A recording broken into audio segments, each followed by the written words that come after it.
বিশ্ব নবী যখন কথা ওই চিঠির আওয়াজ দিয়ে পড়ছিলেন বাবা, আমার নবী সাহাবীরা কেঁদে ফেলেছিলেন বাবা, ভয়ে সবাই কান্না শুরু করে দিয়েছিলেন। কেন?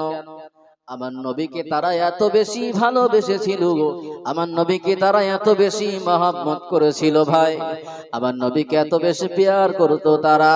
না না, তারা ওই সময় কান্না জড়িত কণ্ঠে বলেছিল, ইয়া রাসূলুল্লাহ, ইয়া হাবিবাল্লাহ, হুজুর, হুজুর ওই ফাঁকা ময়দানে, বিশাল ময়দানে, যেখানে আপনার একজন সাপোর্টার, একজন আপনার সঙ্গী কেউ থাকবে না, হুজুর আপনি ওই জমিনে যাবেন না। হুজুর আপনি যদি ওই জমিনে চলে যান, আর শত্রুরা আপনাকে চারিদিক থেকে ঘেরাও করে ফেলবে, শত্রুরা আপনাকে দুনিয়ার জমিন থেকে বিদায় করে ফেলবে। ইয়া রাসূলুল্লাহ, হুজুর আপনি যাবেন না।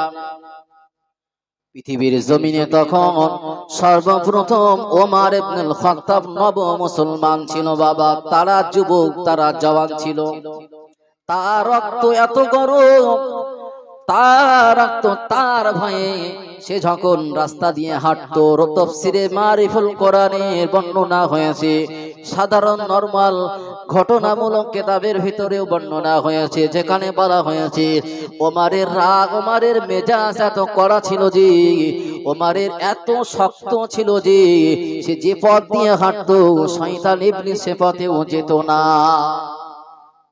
আল্লাহ তাতে তার বাহনে এত শক্তিও আল্লাহ তাকে দিয়েছিলেন, এত মজবুত তাকে বানিয়েছিলেন। ভাইরা আমার, শুধু তাই নয়, হযরত ওমর ওই সময় বলেছিলেন, না না, ইয়া রাসূলুল্লাহ, ইয়া হাবিবাল্লাহ, হুজুর আপনি ওই ময়দানে যাবেন না, আপনি একা ওই ময়দানে যাবেন না। হুজুর আপনাকে যদি ওরা কতল করে ফেলে, হুজুর আপনাকে যদি ওরা মেরে ফেলে, না না না, কাকে দেখে আমরা আর বাঁচবো? আমরা তো পৃথিবীর জমিনে সব আমরা চরিত ছিলাম, পৃথিবীর জমিনে আমাদের জীবনের কোনো মূল্যই ছিল না। আপনি তো জীবনের মূল্যটা বুঝিয়েছেন। পৃথিবীর জমিনে সে যুগে নারীদের কোনো সম্মান ছিল না, মায়েদের কোনো সম্মান ইজ্জত ছিল না বাবা, তারা ভোগের সামগ্রী হিসেবে ব্যবহার করত। ইয়া রাসূলুল্লাহ, ইয়া হাবিবাল্লাহ, হুজুর আপনি তো সম্মানটা দিয়েছেন, মানুষের মর্যাদা কাকে বলে আপনি তো শিখিয়েছেন। ইয়া রাসূলুল্লাহ, আপনি তো শিখিয়েছেন খারাপ কাজে যাওয়া যাবে না, আপনি তো শিখিয়েছেন অন্যের হক মারা যাবে না, আপনি তো শিখিয়েছেন মিথ্যা বলা যাবে না, আপনি তো বলেছেন সত্য বলতে হবে। ইয়া রাসূলুল্লাহ, আপনি আমার জীবনের এমন মূল্যবান একটা মানুষ, আর আপনি যদি পৃথিবীর জমিন ছেড়ে চলে যান, না না না না, আমি ওমর ইবনুল খাত্তাব, শুধু তাই নয়, ইয়া রাসূলুল্লাহ, হুজুর আপনার সাহাবায়ে কেরামগণেরা হুজুর আপনার বিরহে তারা দেখেন কেঁদে পাগলের ন্যায় তারা উল্লাস শুরু করেছে।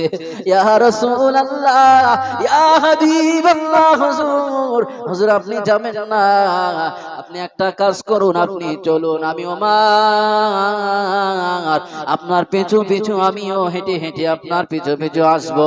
ইয়া রাসূলুল্লাহ, যদি কোন কাফের বেঈমান বেদুইন আপনার বিরুদ্ধে ষড়যন্ত্র করার চেষ্টা পর্যন্ত করে, আমি ওমর পৃথিবীর জমিন থেকে তাকে বিদায় করে দেব।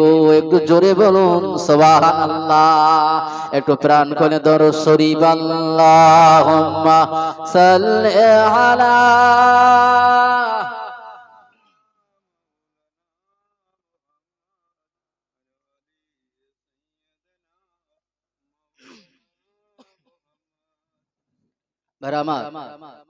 যে কথাটা বলছিলাম, হযরত ওমর তখন নব মুসলমান, মানে সবে নতুন কলেমা পড়েছে, সে ছিল তো একটা মুশরিক হালাতে, সে কলেমা পড়ে মুসলমান হয়েছে এবং বুঝতে শিখেছে। তাই তো ইসলামটা কত সুন্দর একটি ধর্ম, শান্তি ধর্ম, যেখানে অশান্তির কোনো জায়গা নেই। সেখানে তারা আমার নবীকে দুনিয়ার জমিন থেকে মুছে ফেলতে চায়। তারা বিরাট বড় একটি সমাবেশ ডাকলেন, বিরাট ফাঁকা ময়দানে, যেখানে মক্কার হাজার হাজার লক্ষ লক্ষ মানুষ থাকবে, আর আবার নবী পাকের তরফ থেকে কেবল আবার নবী ছাড়া আর সঙ্গে কেউ থাকবে না। তারা শর্ত দিয়েছেন, কেউ থাকতে পারবে না। আমার নবী পাক সেই মজলিসে যাবে নির্ধারিত দিনে, কিন্তু নবী সাহাবীরা সবাই বলছেন ইয়া রাসূলুল্লাহ, হুজুর আপনি যাবেন না কেন? আপনি যদি যান আর আপনার এই একা পেয়ে কাফের বেঈমান বেদুইন গুলো আবু জেহেলের লোক লস্কর তারা আপনাকে মারার চেষ্টা করবে, আপনাকে ক্ষতি সাধন করার চেষ্টা করবে, হুজুর আপনি যাবেন না।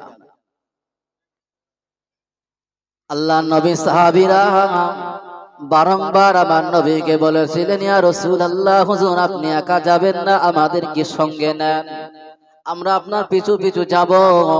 যদি তারা ক্ষতি সাধন করার চেষ্টা চালায় আমরা নবীর সাহাবী চুপ করে বসে থাকবো না। ওই সময় আমার নবী বর্ণনা দিয়ে বলেছিল, ও আমার সাহাবীরা, ও আমার সাহাবায়ে কেরামগণেরা, তোমরা ভীত হইও না, ভয় পেও না, মনে রেখো আমার আল্লাহ মাথার উপরে আছেন। মান তাওয়াক্কালতু আলাল্লাহি কাফা, একবার জোরে বলুন না সুবহানাল্লাহ।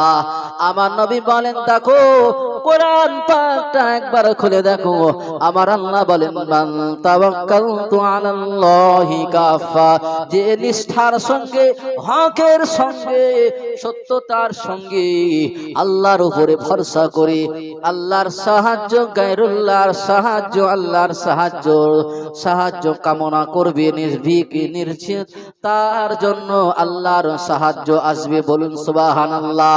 ওই সময় আমার নবী সাহাবায়ে কেরামদেরকে বললেন, হে আমার সাহাবীরা, হে আমার সাহাবীরা, হে আমার ভালো চাওনেওয়ালা মানুষেরা, হে আমার সুখ দুঃখের সাথী, হে আমার গ্রামবাসী, হে আমার এলাকাবাসীরা, তোমরা ভয় পেও না, আমি আল্লাহর সত্য নবী, আমি আল্লাহর সত্য নবী তোমাদেরকে বলছি, মনে রেখে দাও, নিশ্চয় আল্লাহ পাক এই হাজার হাজার লক্ষ লক্ষ মানুষের সামনে আমি মুহাম্মদ সাল্লাল্লাহু আলাইহি ওয়াসাল্লামকে, আমি আল্লাহ, আমার আল্লাহ পাক আমাকে হেলাই ছেড়ে দেবেন না। একবার জোরে বলা যাবে সুবহানাল্লাহ।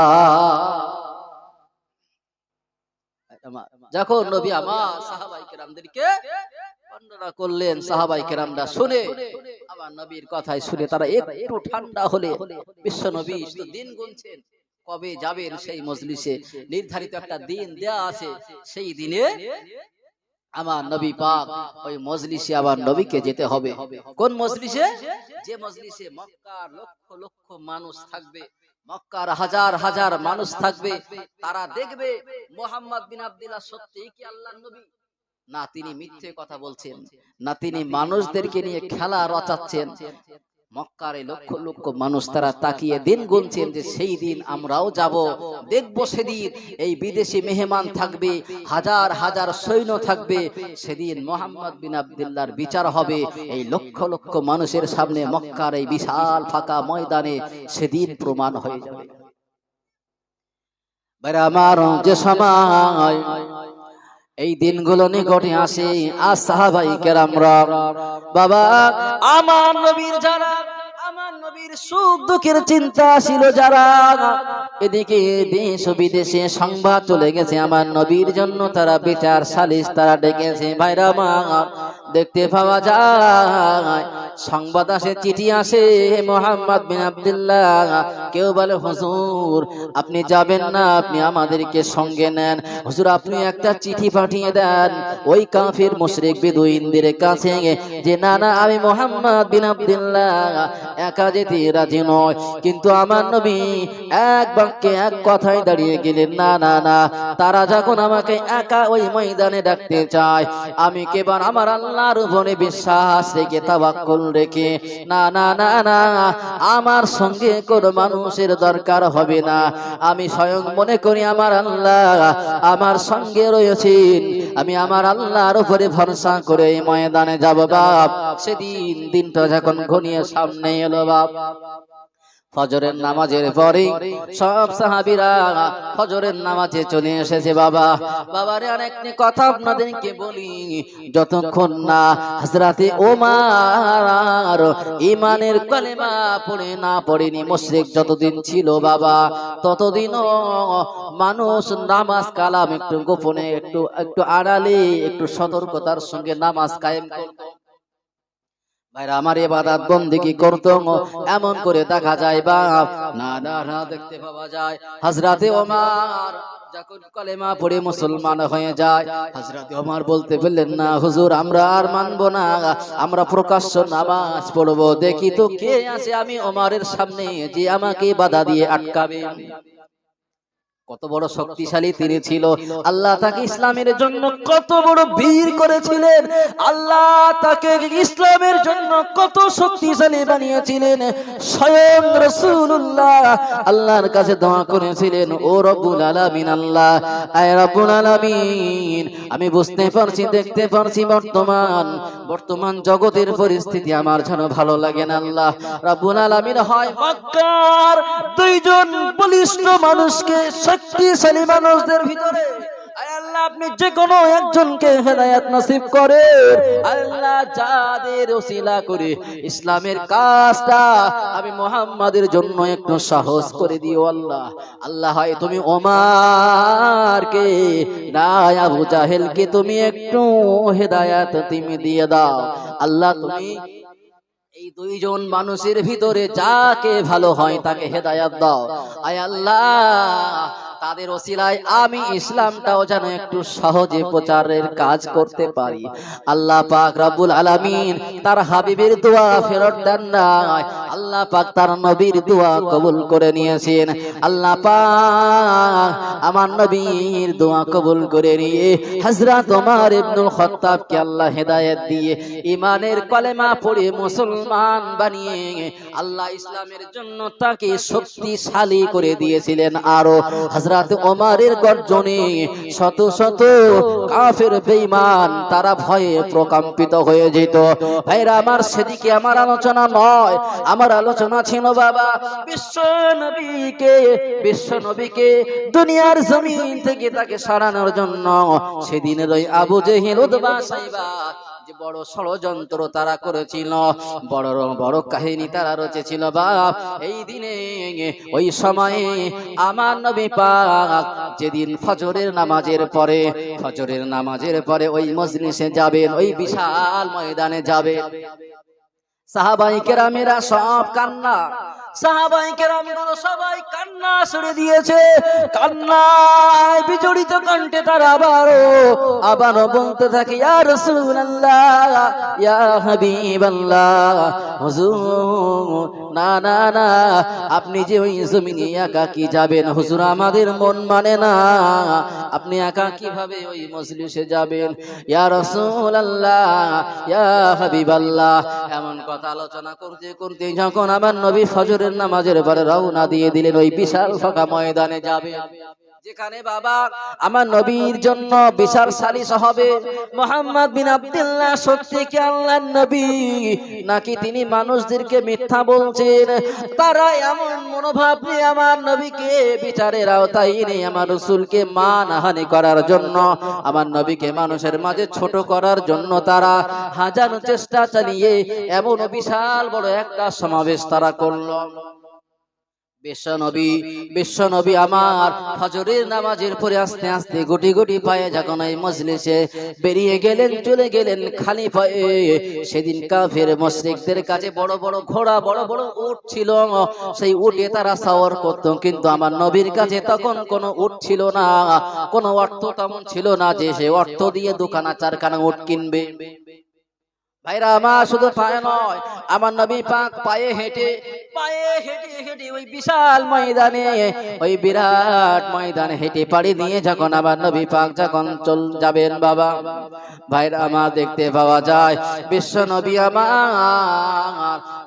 নবী আমার ওই ময়দানের দিকে যখন যাওয়া শুরু করে বাপ, দেখতে পাওয়া যায় দূর থেকে লক্ষ্য করা যায় যেন বিশাল মানুষের সমাগম ফাঁকা জায়গায়। আরো দূর থেকে লক্ষ্য করা যায় একটা বিশাল বাহন মতো, একটি বিশাল স্বর্ণে খচিত একটি বিশাল চেয়ার বানালেন, বিশাল বড় একটি চেয়ার দূর থেকে যার রৌদ্রের ঝলকটা পড়ে আর চমক মতো একটা যখন নবীর চোখে এসে লাগে। রূপন স্বর্ণ দিয়ে তৈরি করা ওই বিশাল চেয়ারটা বানিয়ে সোনার ওই চেয়ারটা, সোনা দিয়ে তৈরি করা ওই চেয়ারটা জানো আমার নবীর চোখে পড়ে যায়, দেখে বিদেশি মেহমান ওই স্বর্ণের চেয়ারে বসে আরাম করে। আমার নবী ওই সময় বিশ্ব নবী আর একদিকে তাকিয়ে দেখলেন মক্কার নেতা, ওই সময়কার নেতা ছিল আবু জাহেল, আর একটা চেয়ারের দিকে লক্ষ্য করে দেখে বাপ আবু লাহেব না আবু জাহেল নামক ওই নেতা ওই রূপো দিয়ে তৈরি করা ওই বিশাল চেয়ারে তিনি বসে আরাম করে। ভাইরা আমার নবী বিশ্ব নবী গুটি গুটি পায়ে যখন হেঁটে হেঁটে যায়, গভীর ভাবে মনোযোগ দিয়ে শুনুন বাবা, না না না না অবিলম্ব বিশাল বিবরণ দিয়ে বলবো না বাপ, অতি সংক্ষিপ্ত বক্তব্য, তাই আমি আপনাদেরকে বারংবার বলি না না না এদিকে ওদিকে মন নিয়ে গেলে হবে না, গভীর ভাবে মনোযোগ দিয়ে শুনতে হবে বাপ।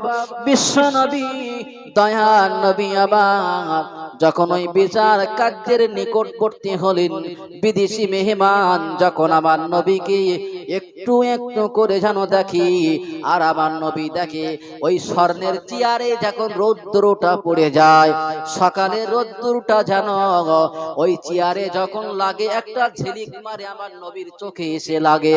আমার নবী ওই চেয়ারটাকে উপলব্ধি করে দেখে, আর বিদেশি মেহমান দূর থেকে যেন দেখে। কিতাব লেখক বর্ণনা করেছেন, এমন সুন্দর ভাবে লিখেছেন, বিদেশি মেহমান যখন ওই সুন্দর চেয়ারে বসে আগত ওই পথের দিকে তাকিয়ে দেখে একজন মানুষ গুটি গুটি গুটি গুটি পায়ে আসে। বিদেশি মেহমান আমার নবী দয়ার নবী মক্কার মাহার নবী বাপহারা নবী মায়ার নবী দয়ার নবীর চেহারা ছিল এত সুন্দর। আমার নবী যখন পৃথিবীর জমিনে এসেছিলেন এত সুন্দর চেহারা তাকে আল্লাহ দিয়েছিলেন। পূর্ণিমা রাতের চাঁদটা যেন স্মরণ করেছিল, আমার নবীর চেহারাটা দেখেছিল, চাঁদ যেন মুস্কি হেসেছিল, আমার নবীর চেহারাটা দেখেছিল, আর চাঁদ যেন স্মরণ করেছিল। হায়রে চাঁদের এত সুন্দর দৃশ্য আমার আল্লাহ জমিনের মানুষদের কাছে দিয়েছেন, আর সেই চাঁদ আমার নবীর দৃশ্যটা দেখে একটু মুস্কি হাসি দিয়ে স্মরণ করেছিল। একটু জোরে বলুন সুবহানাল্লাহ। আমার নবীর এত সুন্দর চেহারা, শুধু তাই নয়, আম্মা জান আয়েশা সিদ্দিকা বিগত দিনে নবী ইউসুফ আলাইহিস সালামের জীবন আদর্শের কথা যখন শুনেছিল, আমার আম্মা জান আয়েশা বর্ণনা করে বলেছিল, ও জগতের মানুষ শোনো, ও দুনিয়ার মানুষ শুনে রাখো, তোমরা মনে রাখো সে যুগে যদি নবী ইউসুফ আলাইহিস সালামকে দেখি, তার যুগের মানুষেরা, তার যুগের নারী আর পুরুষগুলো যদি তার চেহারা দেখে হাতের আঙ্গুলটা কেটে ফেলে তার সৌন্দর্যই বিভোর হয়ে। আর আমি আয়েশা বলছি, আমার নবী মুহাম্মদ সাল্লাল্লাহু আলাইহি ওয়াসাল্লামের সৌন্দর্য যদি তারা দেখতে পেত, তারা নিজের হাত কাটতে কাটতে যেন কখন যেন নিজের কলেজা কেটে ফেলতো, তারা বুঝতে পারতো না। বলুন সুবহানাল্লাহ। কত সুন্দর ছিলেন আমার, কত সুন্দর চেহারার অধিকারী আল্লাহ তাকে করেছিলেন। আম্মা জান আয়েশা সিদ্দিকা এত সুন্দর বর্ণনা দিয়েছেন। সেই নবী মায়ার নবী আমার যখন এই মক্কার বিশাল ময়দানে গুটি গুটি পায়ে হেঁটে যাচ্ছে, বিদেশি মেহমান ইয়ামেন থেকে এসেছেন। ইয়ামেন সবসময় একটা শান্তিপূর্ণ রাষ্ট্র ছিল, সেই দেশে বাদশা এসেছেন, সে অনেক লোক লস্কর তার সঙ্গে নিয়ে এসেছেন, কিন্তু সে যুগের বিগত দিনে তাওরাত কিতাবটা সে পড়েছিল, তাওরাত কিতাবে সে পড়েছিল যে পৃথিবীর জমিনে একজন আখেরি পয়গম্বর আসবে, একজন আখেরি মনীষী আসবে, একজন শ্রেষ্ঠ মনীষীর আগমন হবে, যার আখলাক হবে এমন, যার ব্যবহার হবে এমন, যার চরিত্রটা হবে এমন, যার কথাবার্তাটা হবে এমন, যার চরিত্রটা এত সুন্দর হবে, যার দেখতে হবে এত সুন্দর, যার চুলগুলো পিছনে ভারী হবে, দেখলে মনে হবে যেন জান্নাতি মানুষ, এত সুন্দর চেহারা তার হবে। তিনি হালকা কিছুটা আমার নবীর গঠনের বর্ণনা তানার পড়া ছিল। আমার নবীর আদর্শের কিছু গঠনমূলক কথা তার জানা ছিল। ভাইরা আমার গভীর ভাবে শুনুন, বিদেশি মেহমান তাওরাত কিতাব পড়েছিল বাপ, বিদেশি মেহমান আরো সঞ্চয় করেছিল, তার আগ্রহ যখন বেড়ে গিয়েছিল ইনজিল কিতাবের কিছু দর্শনাবলী তার ভিতরে তিনি উপলব্ধি করার চেষ্টা করেছিল। সে এই কথা শুনে তার ভিতরে আরো আবেগ হলো, হায় রে তাই তো দেখি কি মানুষ, কোন মানুষ, কে সেই মানুষ, এমন কার নামে বর্ণনা করা হলো, কি তার পরিচয়, পিছনে ইতিহাস ঘাঁটা শুরু করে দিল বাপ। আমার নবীর ইতিহাস ঘাঁটা শুরু হয়ে গেল। একটুখানি বাপ পিছনে যায়, আমি আপনাদের কথা বলি, আমার নবীর বর্ণনা দিতে গেলে রাত কি রাত পার হয়ে যাবে, শেষ হবে না। শুধু তাই নয়, এই বিদেশি মেহমান শুধু তাই নয়, বর্তমান আমাদের ভারতবর্ষের পার্শ্ববর্তী দেশ, যেই দেশটার নাম হলো শ্রীলঙ্কা, এই শ্রীলঙ্কায় বর্তমান যেই ধর্ম অবলম্বী মানুষ বেশিরভাগ চলে, সেই ধর্মের নাম হলো বৌদ্ধ ধর্ম। অনেকে জানা আছে, অনেকে খোঁজ রাখে। এই বৌদ্ধ ধর্মের মানুষ শ্রীলঙ্কাতে বেশিরভাগ 90% মানুষ বৌদ্ধ ধর্মের মানুষ শ্রীলঙ্কাতে বাস করে। ভাইরা আমার শুধু তাই নয়, এই গৌতম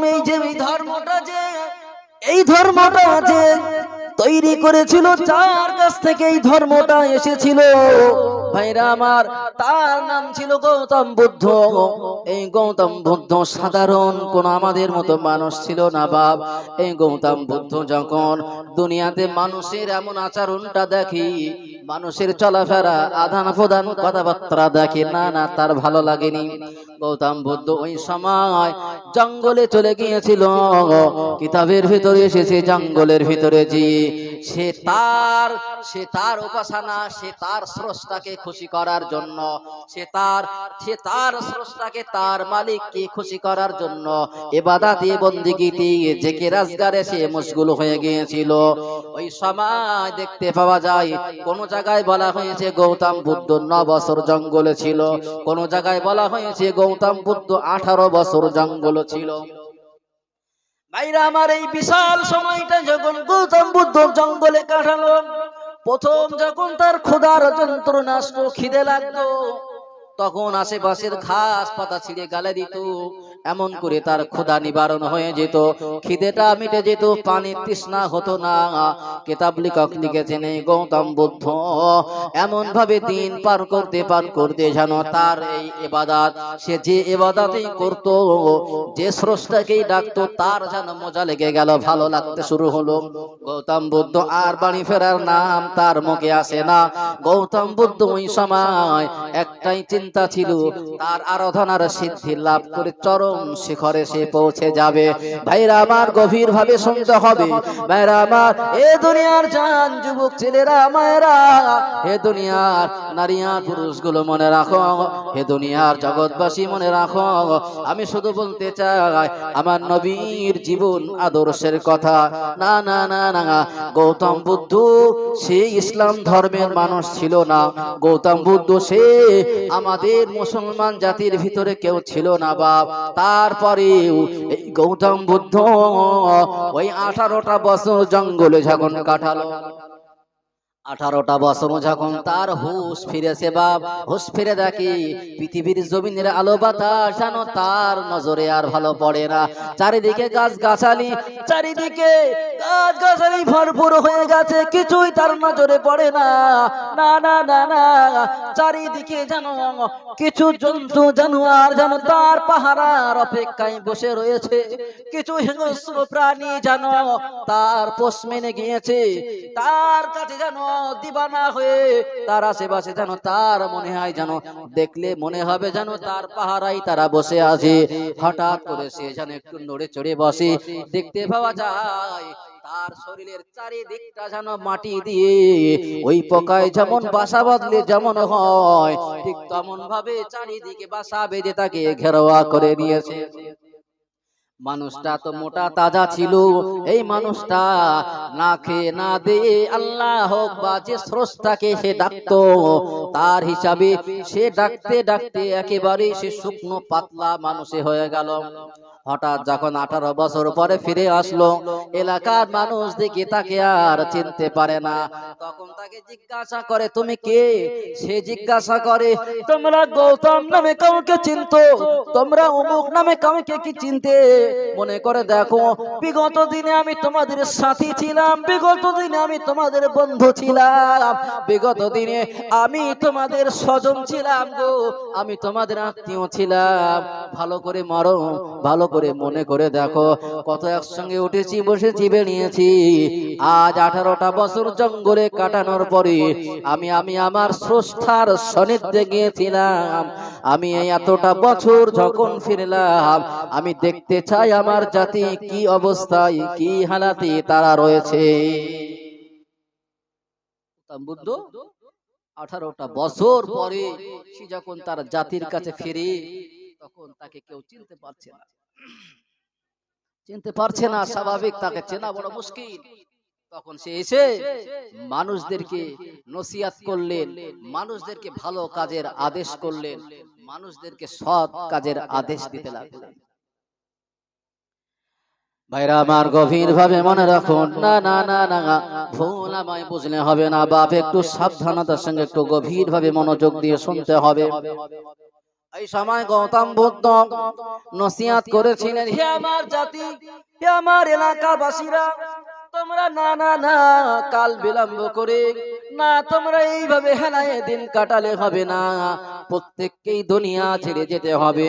পরকালে যেদিন যাবে কি মুখ দেখাবে স্রষ্টার কাছে। না না না, আমি গৌতম আজ থেকে বুদ্ধ ধর্মের রচনা করলাম, তাই তোমরা সকলে যারা আমাকে মানবে, তোমরা এক বাক্যে তোমরা মেনে নেবে, এই বৌদ্ধ ধর্মের অনুসারী হিসাবে এই কাজগুলো তোমাদের করা লাগবে।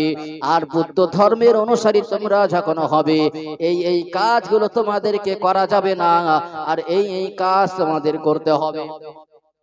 সংক্ষেপে কথা বলি, কেননা ওদিকে আমার বক্তব্য নয়, আমি বলতে চাই আমার নবীর জীবনে আদর্শের কথা।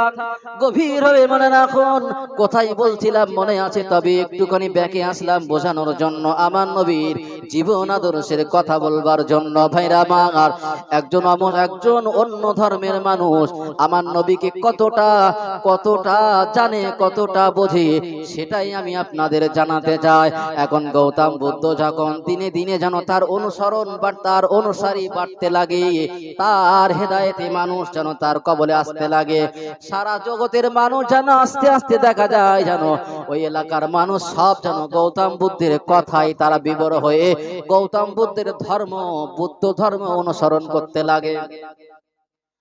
তখন তারা গৌতম বুদ্ধকে বলেছিল, হে আমাদের প্রভু, আপনি বলুন, যখন আপনি থাকবেন না, যখন আপনি মারা যাবেন, যখন আপনি দুনিয়ার জমিন ছেড়ে চলে যাবেন, না না না, আপনি যখন দুনিয়ার জমিনে আর থাকবেন না, আপনি যখন দুনিয়ার জমিন ছেড়ে চলে যাবেন, তখন আমরা কাকে মানব, অনুসরণ করব?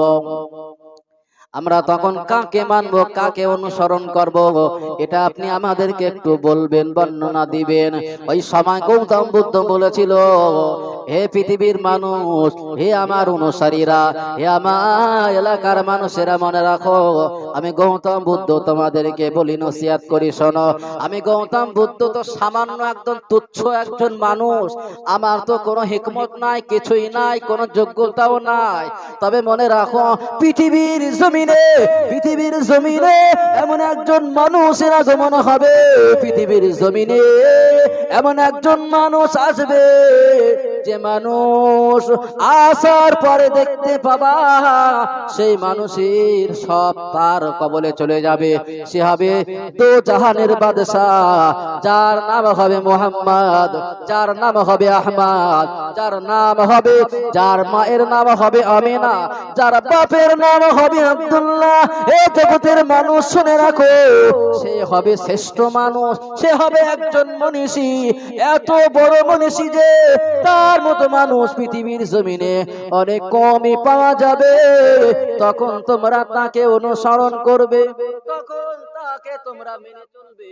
না না না, আমি গৌতম বুদ্ধ তার তুলনায় তেমন যোগ্য সম্পূর্ণ মানুষ নয়।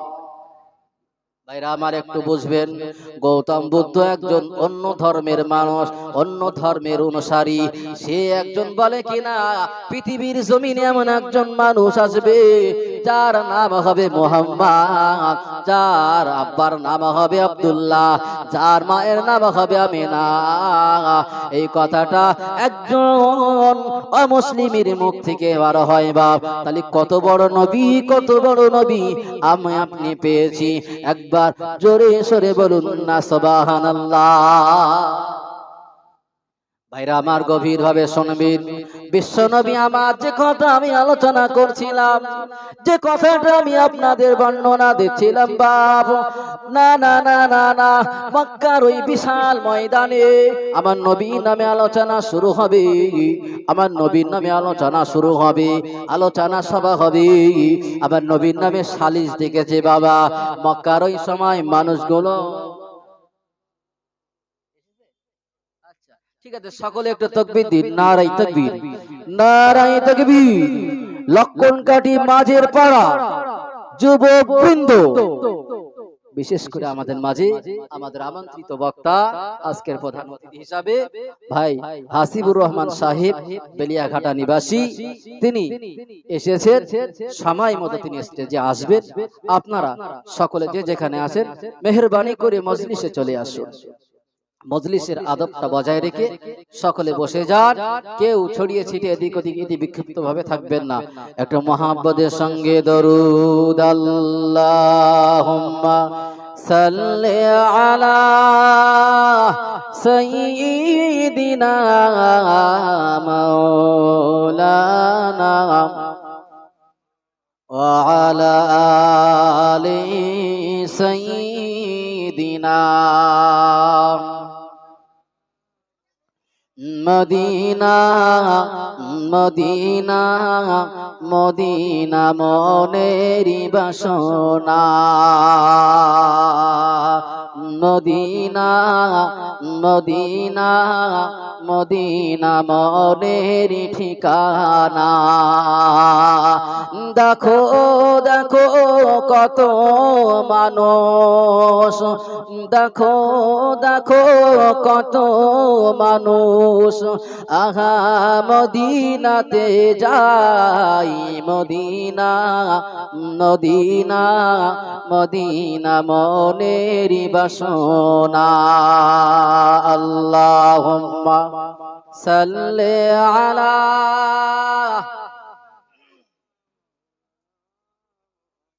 প্রাণ খুলে উচ্চ আওয়াজে ভক্তি ভরে জোরে জোরে পড়ুন, ওয়া আলা আলি সাইয়্যিদিনা। ভাইরা আমার, যে কথাটা বলছিলাম বাবা, বিশ্ব নবীর জন্য তারা মক্কার কাফের বেঈমান বেদুইন গুলো আবু জাহেলের নেতৃত্বে আমার নবীর নামে সালিশ ডাকা হলো, বিচার ডাকা হলো। রাতের আধারে তারা ষড়যন্ত্র করে ঠিক করে রাখলো আমার নবীকে দুনিয়ার জমিন থেকে তারা মুছে ফেলবে, আমার নবীকে দুনিয়ার জমিন থেকে তারা যেভাবে মুছে ফেলা যায় সেই দিকে এগিয়ে যাবে। ভাইরা আমার, ভোলামাই বুঝবেন না, গভীর ভাবে মনোযোগ দিয়ে শোনো। না না না, আমি বিরাট লম্বা সবাই নেব না বাপ, গভীর সংক্ষিপ্ত বলতে চাই। মনে রাখো, বিশ্ব নবী আমার যখন ওই বিশাল সালিশের ময়দানে যখন পৌঁছে গেলেন, বিদেশি মেহমান তার আমার নবীর গুণাবলী, আমার নবীর আদর্শ বলি, আমার নবীর চেহারাটা কেমন হবে, আখিরি জামানার নবীটা কেমন হবে, এই বিষয় তাকে একটু জানা বোঝা তার অনেক ছিল। ভাইরা আমার, ওই বিদেশি মেহমান যখন আমার নবীকে দেখতে পেয়ে গেলেন, আমার নবীকে যখন দেখতে পেয়ে গেলেন, বিদেশি মেহমান মনে মনে ভাবে, হায় রে, এ তো সেই তাওরাত কিতাবে যা পড়েছিলাম, ইনজিল কিতাবের যা বর্ণনা, যা আমি বিগত দিনে শুনেছিলাম গণকদের মুখ থেকে, এ তো ঠিক তাই হুবহু যেন মিলে যাচ্ছে।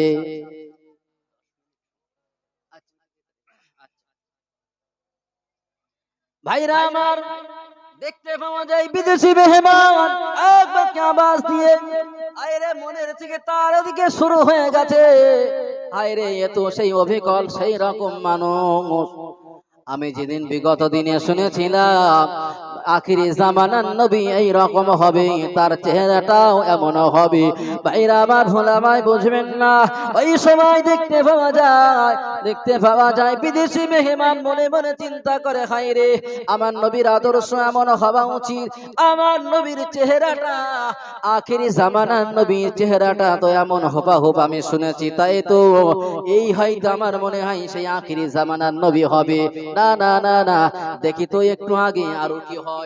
ওদিকে আবু লাহাব মনে মনে বলে, আবু জেহেল মনে মনে বলে, আয় মুহাম্মদ বিন আব্দুল্লাহ, আজ তোমার এই লক্ষ লক্ষ মানুষের সামনে তোমার বিচার হবে, আজ তোমার ফাইসাল্লা হয়ে যাবে, আজ তোমাকে দুনিয়ার জমিন থেকে মুছে ফেলা হবে।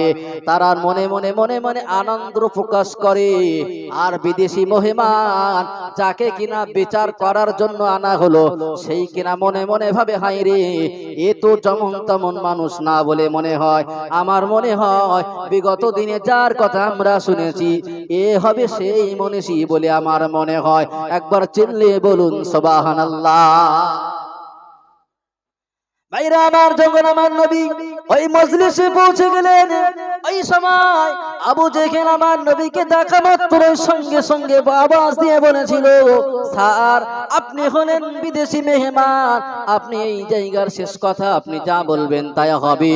ওই সময় আবু লাহাব মনে মনে করে, বিদেশি মেহমানকে তো আমি ভাড়া করে এনেছি, অতবার সে আমার কথায় উঠবে আর বসবে, তাকে সম্মান দিয়েছি, সোনার চেয়ারে বসিয়েছি, আর আমি আবু জেহেল রূপর তৈরি করা চেয়ারে বসেছি, আর মুহাম্মদ বিন আব্দুল্লাহকে জমিনে দাঁড় করিয়ে রাখবো, টাড়া রোদ্দুরে তাকে বসার জায়গা দেব না। কিন্তু না না, একটু আওয়াজ দিয়ে বলতে হবে, বসানোর মালিক কে? বাসানোর মালিক আল্লাহ, সম্মান দেওয়ার মালিক আল্লাহ, সম্মান নেয়ার মালিক আল্লাহ। তাই ওই সময় দেখতে পাওয়া যায় আমার নবী যখন গেলেন, আবু জেহেল চিৎকার করে বলে, স্যার, এই সেই দুনিয়া, এই সেই মক্কার মুহাম্মদ বিন আব্দুল্লাহ যে আমাদেরকে অতিষ্ঠ করে দিয়েছে, বড় পেরেশান করে দিয়েছে, স্যার আপনি বিচার করে দিয়ে যান, ফয়সালা করে দিয়ে যান। আবু জেহেল বিদেশি মেহমান তাকে বলছে, স্যার ওর বিচার করে দিয়ে যান। নাউজুবিল্লাহ, নাউজুবিল্লাহ। আহারে, এত দয়াময়, এত মায়া ভরা নবী পৃথিবীতে আমার আল্লাহ এমন মায়া ভরা নবী আর একটাও পাঠাননি। তায়েফের বাচ্চারা, যুবকেরা আমার নবীকে মারে, তাদের বদদোয়া করে না। জিবরাইল বলে, নবী আপনি বলুন ওদেরকে বহুত পাটা চাপিয়ে দিই, ওদেরকে শেষ করে দিই। নবী বলে, না, ওদেরকে যদি আজ মেরে ফেলো, কারা ইসলামের প্রচার প্রসার করবে, কারাই মানবে, কাদের উপর ইসলাম প্রচার প্রসার হবে? হ্যাঁ, না না না, ওরা বুঝিনি তো কি হয়েছে, ওদের ঘরের ছেলেরা একদিন ইসলাম মানবে, তাদের জীবনে কাজে লাগবে। ভাইরা আমার, গভীর ভাবে মনোযোগ দিয়ে শুনতে হবে বাপ, আমি আমার বক্তব্য রীতি টানবো, লম্বা করবো না, তবে বলতে চাই, মনে রাখুন ভাইরা আমার, যে সময় আমার নবীকে এমন অপমানজনক ভাষা দিয়ে বলা হলো, এ মুহাম্মদ বিন আব্দুল্লাহ অনেক জানিয়েছো, না না আর তোমার রাহাজানি চলবে না, অথচ আমার নবী রাহাজানি করতো না। রাহাজানি কাকে বলে? যারা মাস্তানি করে, জোর করে অন্যায় তাকে সঠিক বলে, তাকে বলে রাহাজানি। কিন্তু আমার নবী মায়া ভরা নবী, তিন দুনিয়ার নবী, আমার দয়াময় নবী আমার, না না একটিবারের জন্য মানুষের মাঝে অত্যাচার করতো না, মানুষদের উপরে জুলুম করতো না। ভাইরা আমার, সেই নবীকে যেমন এমন কটাক্ষ করে বলা হলো, এ মুহাম্মদ আব্দুল্লাহ, এ মুহাম্মদ বিন আব্দুল্লাহ, দেখো দেখো ওই যে আসমানের দিকে দিনের বেলায় সকালের আকাশে যে ওই যে দেখো ওই যে চন্দ্রটা যেন দেখো, ওই যে চাঁদটাকে দেখা যায়, তুমি লক্ষ্য করে দেখো ওই যে চাঁদ, তুমি ভালো করে দেখো ওই চাঁদটাকে এই মুহূর্তে তোমাকে দুই ভাগ করে তোমাকে এই লক্ষ লক্ষ মানুষের সামনে তোমাকে দেখাতে হবে।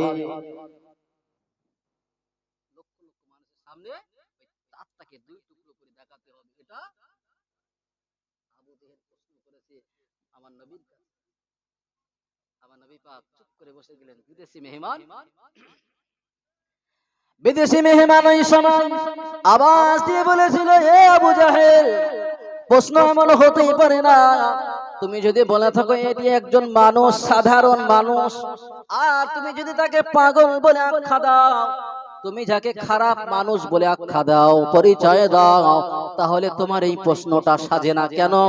একজন মানুষ যতই বড় পাণ্ডিত্য হোক না কেন, সে যদি সাধারণ নরমাল কোন মানুষ হয়, তাহলে তার দ্বারা এই আকাশের চাঁদটাকে কেটে দুই টুকরো করা সম্ভব হবে না, কিছুতেই সম্ভব হবে না, কিছুতেই সম্ভব না।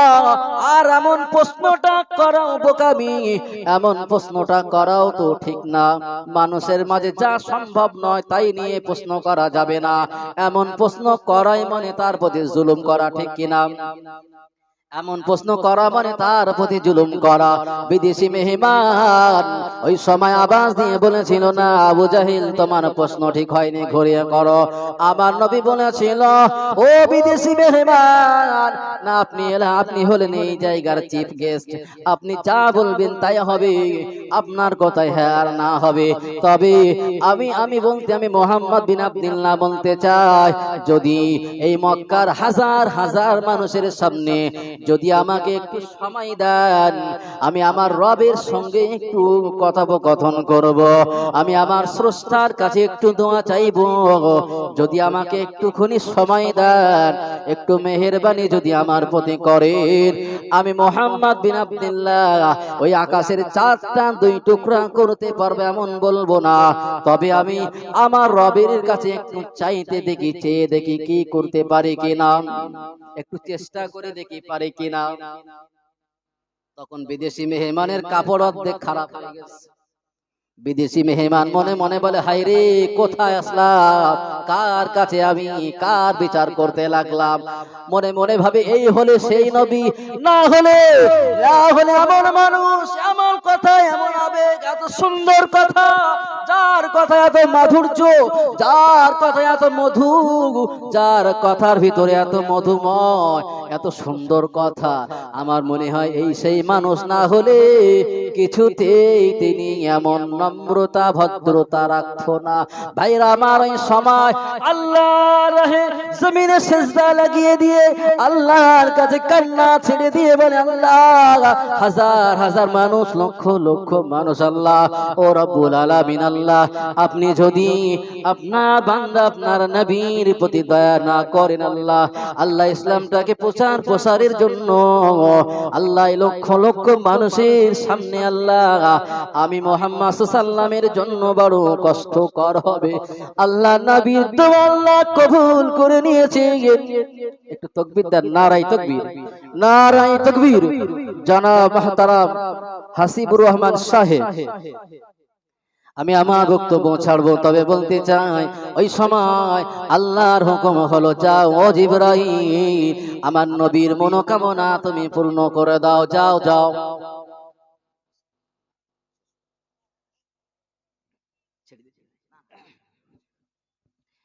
ভাইরা আমার, ওই সময় দেখতে পাওয়া যায় আমার নবীকে বলা হলো, ও নবী, তুমি তোমার হাতের যে আঙ্গুল রয়েছে, এই পাঁচখানা আঙ্গুলের ভিতরে যে শাহাদাত আঙ্গুল খানা, ওই শাহাদাত আঙ্গুল দিয়ে একটি বারের জন্য তুমি ওই আকাশের চন্দ্র দিকে একটু ইশারা করো। ইশারা করার সঙ্গে সঙ্গে সঙ্গে তুমি দেখতে পাবা তুমি আকাশের ওই চন্দ্রখানা যেন দুই ভাগে যেন ভাগ হয়ে যাবে।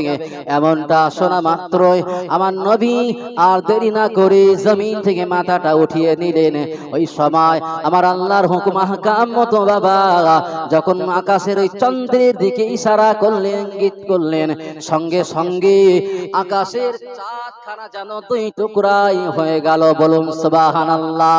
ওই সময় বিদেশি মেহমান সহ ওই সময় শত শত মানুষ, হাজার হাজার মানুষ আমার নবীর কদমে পড়ে গেল, লুটিয়ে গেল, কদমে পড়ে কান্না ছেড়ে দিয়ে নবীর কাছে মাফ চাইতে লাগে। ও রাসূল, ও নবী, আপনি আমাদেরকে মাফ করে দেন, ভুল হয়েছে, বুঝতে পারি না।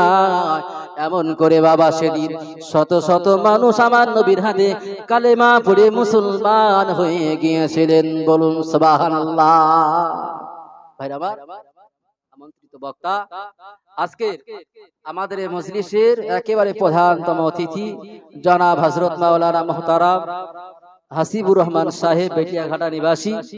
তিনি তাদের মূল্যবান সময় নিয়ে আমাদের মাঝে এসেছেন। যারা রাস্তাঘাটে ছড়িয়ে ছিটে রয়েছেন, মেহেরবানি করে সকলে মজলিস এসে বসে যান। আত্মীয় স্বজন যারা বাড়িতে এসেছেন, বাড়িতে প্রয়োজনীয় কাজ যদি না থাকে মেহেরবানি করে মজলিসে আসুন। আপনার আশাটাও সার্থক হবে, আপনার জন্য এটাও ভালো একটা কাজ হবে। তাই মেহেরবানি করে যারা মাইকের আওয়াজ শুনছেন, মেহেরবানি করে মজলিসে এসে বসে যান। এখন আমাদের মাঝে ওয়াজ নসিহত করবেন, বক্তব্য দিবেন কোরআন ও হাদিস দিয়ে জনাব মুহতারাম হাসিবুর রহমান সাহেব। সকলেই মহব্বতের সঙ্গে একটু দরুদ শরীফ